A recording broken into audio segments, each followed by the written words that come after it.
El día de hoy hablaremos de la aplicación de la paleta de Zorn para retratos, y es una aplicación práctica que te puede ayudar a pintar de una manera muy efectiva cualquier retrato.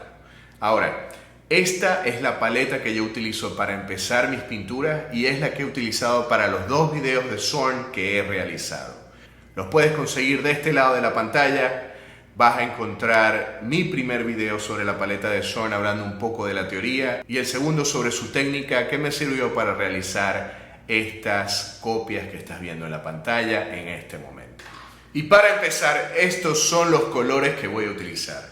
Blanco de plomo de Winton, amarillo ocre de Gambling, rojo de cadmio de Old Holland y negro de Gambling. Con estos cuatro colores vamos a empezar el ejercicio del día de hoy. Como verán, en este primer ejercicio que yo realicé hace unos 4 años, hay una paleta muy amplia que vamos a reducir el día de hoy para hacerlo práctico para este video y práctico para tu acercamiento pictórico con tu paleta. Y esta es la paleta que vamos a utilizar. Vamos a utilizar blanco de titanio, amarillo ocre, rojo de cadmio y negro. Y lo primero que vamos a hacer es mezclar una parte de amarillo con una parte de rojo para obtener un tono medio, una parte de rojo con una parte de negro.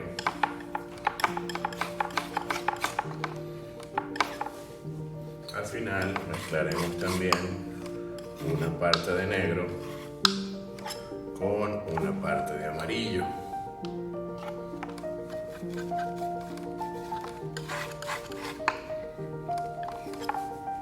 Y para una mejor apreciación de los colores y las mezclas vamos a colocarlas sobre un soporte blanco para que puedas apreciarlas con mayor claridad.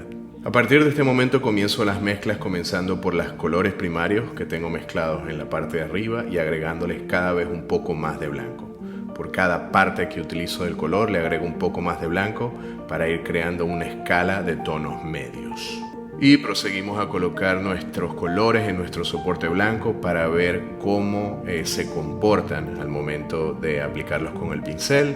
Aquí estamos viendo las luces y los fondos. A continuación le colocamos un poco de negro a nuestras mezclas más luminosas para crear los tonos fríos de la piel.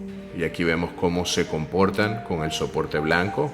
Y por último vamos a mezclar los tonos para la sombra, y aquí mezclamos un poco estos tonos intermedios que tenemos entre el amarillo, el rojo y el negro, y les aplicamos un poco de negro, y es lo que nos va a permitir ver una idea general de lo que pueden llegar a ser nuestras sombras.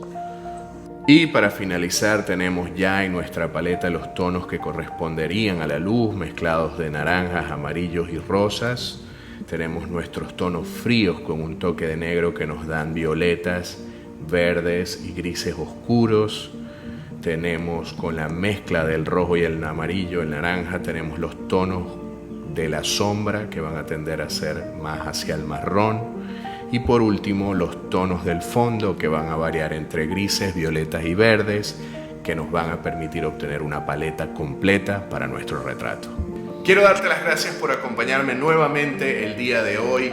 Quiero invitarte también a dejar tus comentarios sobre qué cosas te gustaría ver en este canal o qué tipo de contenido estás buscando normalmente sobre la pintura, sobre el dibujo o sobre el arte. Y como siempre quiero desearte un feliz café. Y si no tomas café, pues... Y nos vemos muy pronto.